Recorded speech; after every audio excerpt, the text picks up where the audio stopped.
Hello and welcome to Let's Talk Film with Kavata. I hope you're all having a lovely Wednesday. And our guest today is one great guy who is an entrepreneur, a video producer, and I will let him introduce himself and tell us everything that he does. Welcome to the show, Ivan. Ivan, thank you. Thank you. I'm honored. I'm really honored, guys. Thank you.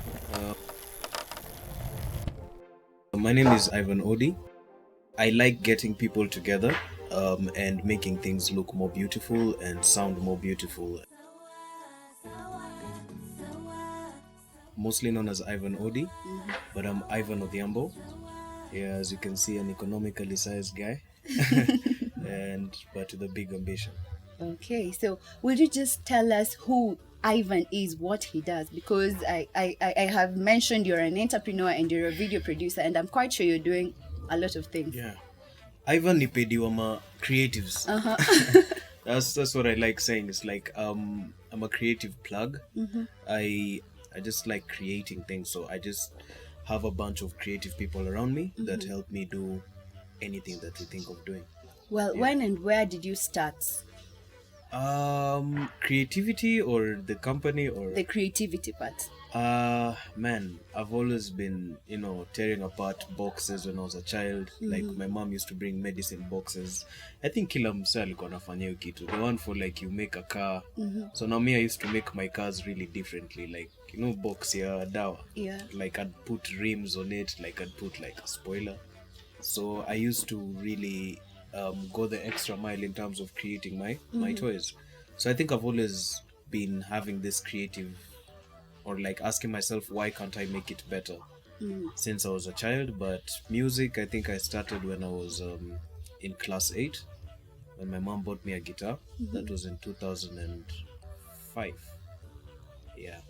And then I think I ended up becoming a music producer, and I traveled outside and I bought equipment, and we weren't allowed to work, so I had to find a way of making money in a legal way, and that was like music. Music was my way of making it. Plus, in high school, I used to draw calligraphies for people, like my letters to girls' schools and stuff. So I think that ended up becoming design, and I was always good in IT. So you're also a graphic designer? Actually, my main thing is music production and graphic design, but people know me for videography. Yeah, but graphic design is the key to what actually facilitated my studio. It's the one that paid my bills first before anything. You're a audio producer, video producer, graphic design. How do you manage to jungle in between? It's one and the same thing, honestly. And there's someone who told me, there's this saying like jack of all trade, master of none. That's probably true, but also the thing is, I promised myself I wasn't going to make an excuse as to why I can't do something because I'm trying to be a master of one. There's no need of you telling yourself that I'm going to master music and I'm not going to shoot a video because I need a master of video to do it, and you don't have the money to do it. So I just found myself like touching on everything just because that saying of jack of all trades, master of none is true. But then also, to be a boss, you need to know everyone's job. Yeah, sure. So you need to know what everyone's job entails, and that's how I found myself, without excuses, learning how to do almost every bit of production. Great. So earlier on, I was actually in an argument with my team because of your name. There's that Ivan and there's Ivan. So would you just try and clarify it for us? I mean, honestly, when I was in nursery, guys used to call me Ivan, but they used to write my name with an E. My name is Ivan, like Ivan the Terrible, Ivanovich. So most people call me Ivan because that's how my mom calls me. Yeah, and that's, I think, how guys get it right. Because if you say Ivan, there's the one with the E, which is more popular than Ivan. Sure. You have done quite recommendable job. You're the brains behind most of Tanasha Dona's music. How did you get to meet her and work with her? T is love. The funny thing is, Tanasha came to the studio to record music with my friend Barak. Barak is like her close friend as well, Barak Jacuzzi. And Barak kept on telling me, Ivan, man, you need to listen, with his accent, like, yo, you need to listen to, you need to listen to T, man. T's gonna be the biggest artist. And I was looking at him like, Barack, you're always PRing everyone because he's so good in, PR and stuff. Yeah. So Tanasha was there, just humble, sitting, trying to rap. I think we're in studio with guys like Jovi, Unique, and just a few other upcoming hip hop artists. And yeah, I think just the vibe that we caught then, and Barack was so sure that she was going to be a star. And yeah, one time she just called me and asked me, what does it take for us to have a video like the one you keep talking about you want to do. So one time I was just talking and I was like, man, if one day we can do this type of video and get this type of camera and get this nini, we'd kill it.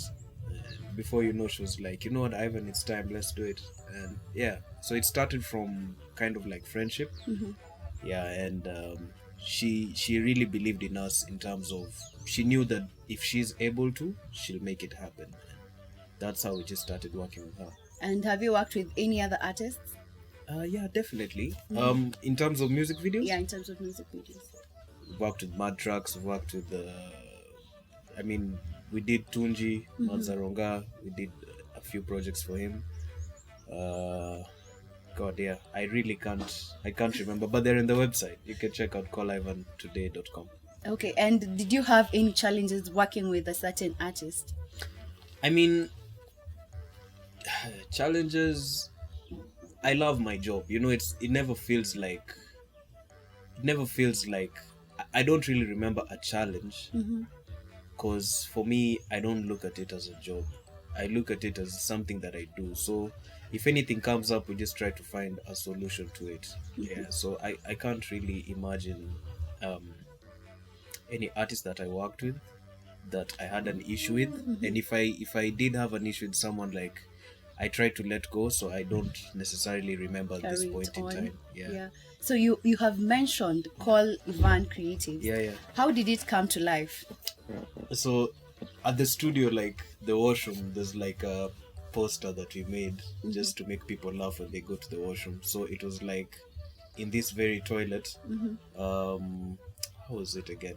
It was written in an interesting way, but pretty much how the name came up is, one time I was in the bathroom and someone called me for a solution to a problem, because again, this thing that I say, I'm a plug of creatives. A lot of guys in the industry just normally call me because I know someone who can do it.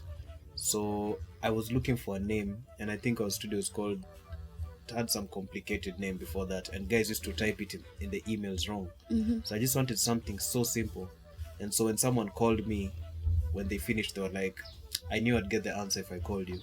So that's how the name Calivan came up, because it's called Ivan. Oh, Call Ivan Yeah. again. Okay. And your videos have some touch of creativity that is not quite in most videos.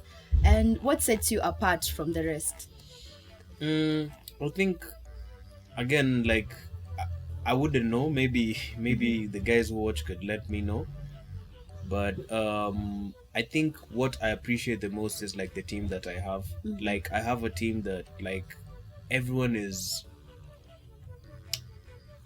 like, we're always competing with ourselves to be better. So anytime we do something, we're not comfortable with what we've done. So, and I always make sure that, like, I communicate that to the team, that if you're the best in a room, you're in the wrong room. If you've done a job and people are telling you it's good, don't sit back and say, yeah, we did a good job. Think about, what did you make a mistake in there that you can improve.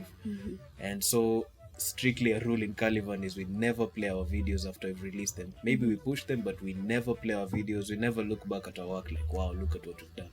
I've never played a single video I've shot on my TV, ever.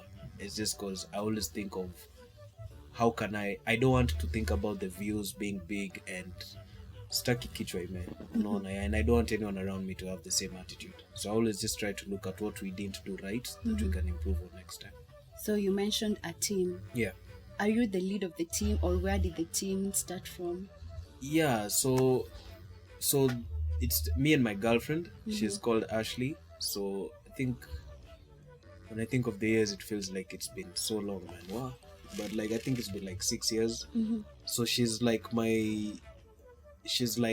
everything besides the technical side. Yeah. And even in the technical side, she's the one who edits Tanasha's videos. Like, for instance,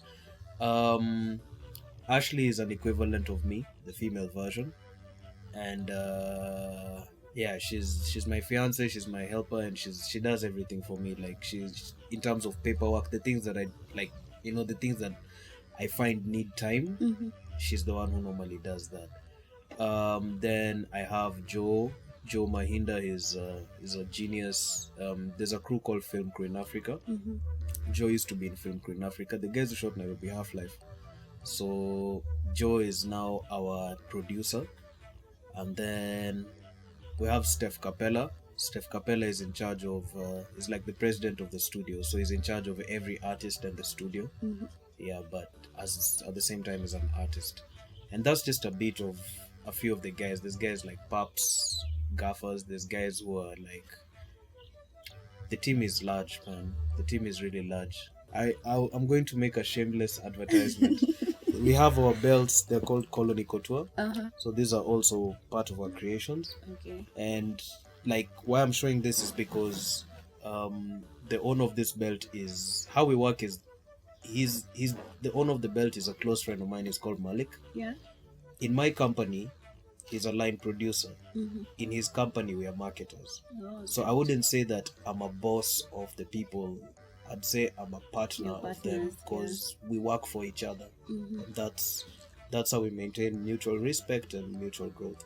Great. Yeah. Now that you mentioned your girlfriend, Yeah, how do you guys handle love life and work? man, it's crazy. Like, if you came on set, like, there's a time I was shooting a video for Chunglo, and those guys, they have like some wild women.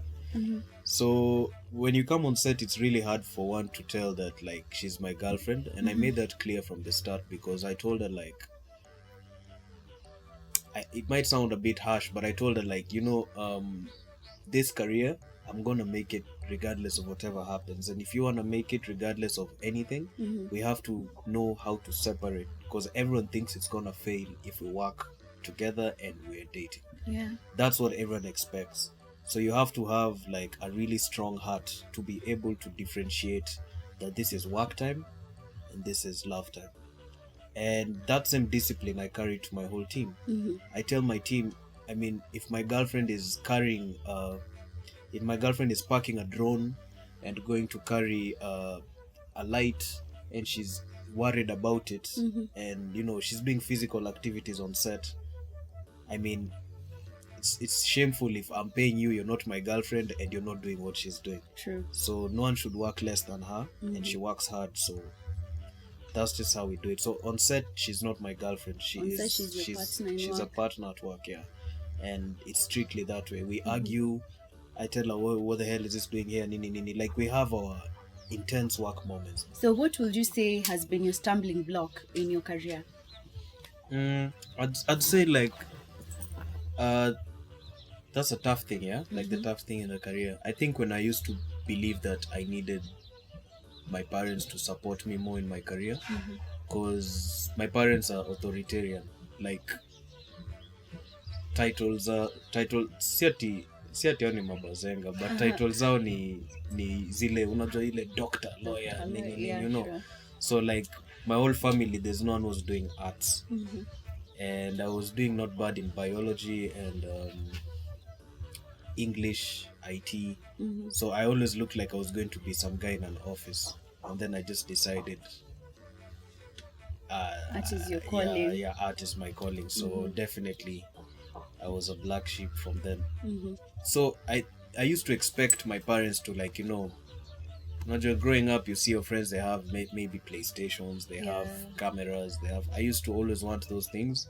I never used to have them, so I got a kind of a heavy heart at some point. Like, I was like, man, why do my parents believe that, with a camera I can be good at this or anything? But my mom did buy me a guitar, and I was supposed to play it in church. I think that's when things started changing. How old were you when she bought the guitar? I was 12, Okay. 13, class 8. So yeah, the guitar, I started playing it in school, and eventually what happened was I realized that when you actually depend on yourself, you're like, no one can take it away from you. It's yours. And you value it more because you worked for it. And I'd say that self-discovery and that self-actualization, that's like the hardest thing that I had to, it's like the most painful truth. But it's something I thank God I went through, and it's something I always motivate my team with, that like when you build yourself, like for instance, let's say you own this restaurant. If you work for it and it burns down, at least you know how you got it. You Yeah, can do it sure. again. But when it's given to you and it burns down, You won't you're know. dead, you're done. Yeah. You know, you don't know, you won't know how to do it again. So I don't value material, but I value the, I respect the ability to get it, not having it. Yeah, and I think that's the best lesson I ever learned. Great. So you mentioned a guitar. This is the second time you're mentioning it, and I believe it was what set you at par Yeah, for yeah. your career. Yeah. And you mentioned you had a guitar and you left the country. How did that happen, and where did you go to? I didn't leave the country, the guitar, Uh-huh. but I used to play. I used to play guitar in All Saints. No, I was supposed to play in church, All Saints. Then I ended up playing it in high school. Nilienda a school called. I went to Aga Khan. Then I went to Brookshine, which is in Kangundo. Then after that, I switched to IG. I went to Light Academy. Yeah. So this guitar used to save me a lot because I wasn't like the biggest person in my school, but at the same time, I used to. Sorry about that. At the same time, I'd, uh, I'd, I'd go for funkies. I'd play in front of Buruburu girls. So I'd be a bit kind of, yeah, like a bit safe. I'd be a bit, form fours wouldn't disturb me because it's like ule mse atanichezea guitar nikiwa na demu wangu, you know. So I used to be safe in high school because of that guitar. And yeah, I think that's when I started believing in arts also, because I was like, I mean, I can really get through certain doors with this stuff and I enjoy it. I don't feel like I'm working, you know. Yeah.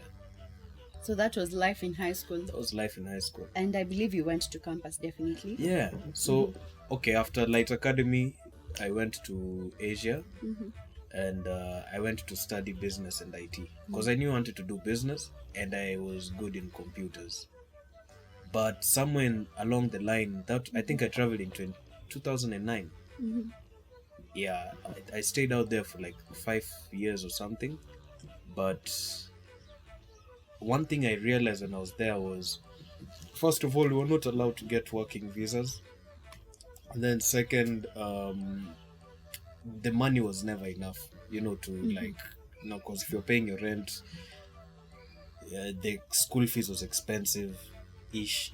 And then you can't put all that burden on your parents. I was already getting through this thing where I was like, I don't want to depend on my parents too much.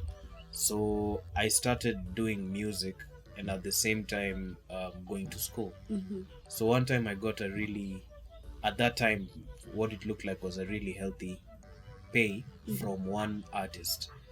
And you know, healthy pay can be 5k when you're used to nothing. Yeah, true. But it wasn't that, but it was significant enough for me to realize that, you know, I'm actually capable of making money off this.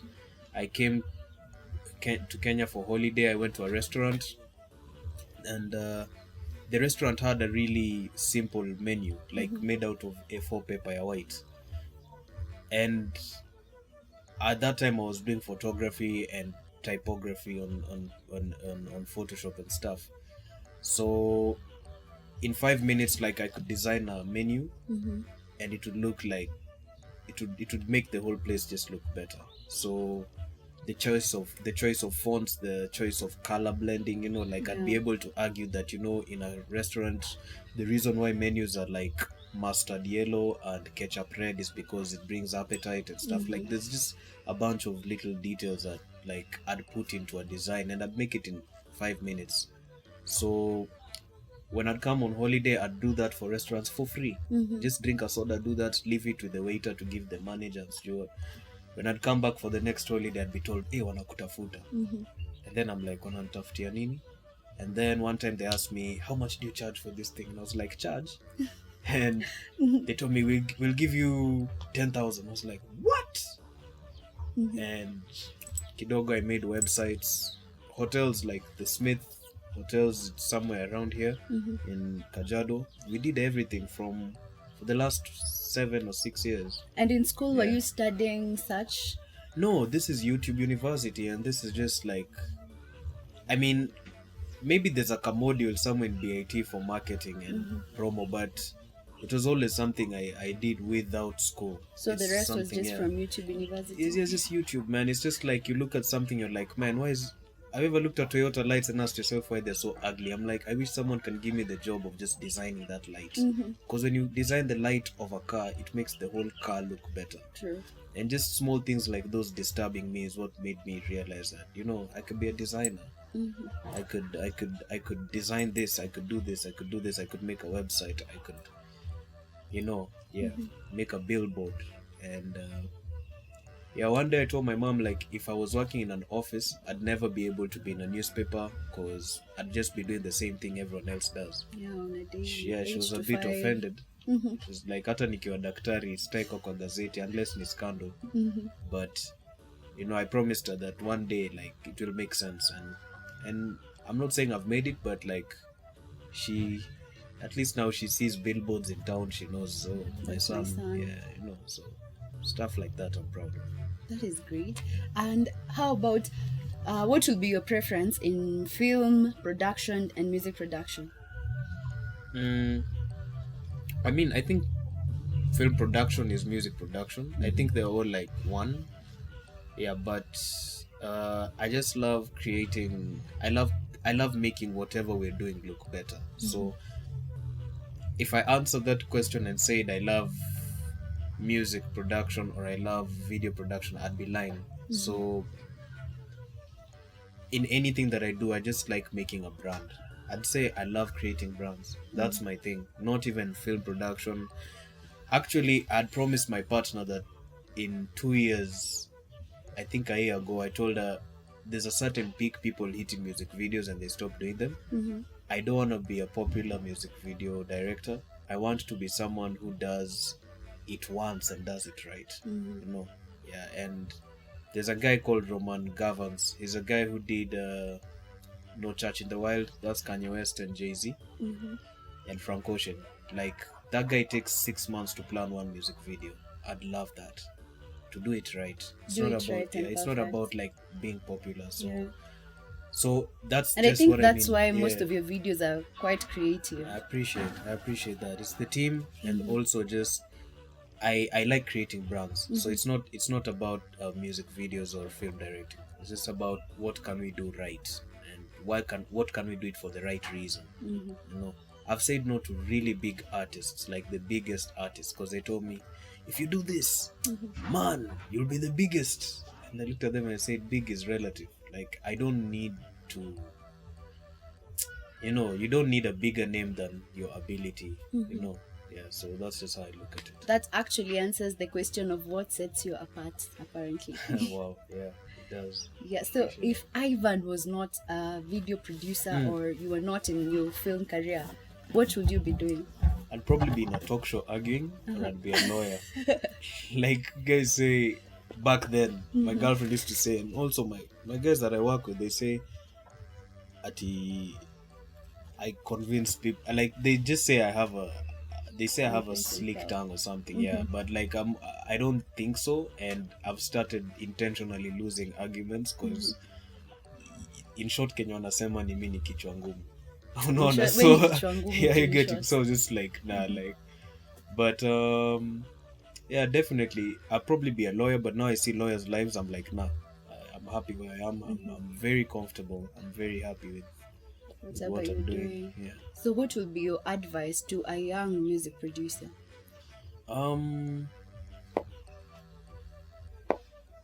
Do it for the right reason.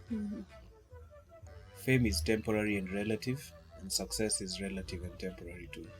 Thank you so much. And thank you so much for sacrificing your time to come to the show. It's a pleasure. Anytime. That brings us to the end of our show, and thank you so much for watching. Do not forget, our beautiful location is Rustic Haven, located in Ongata Rongai. Until next time, keep it Let's Talk Film with Kavata.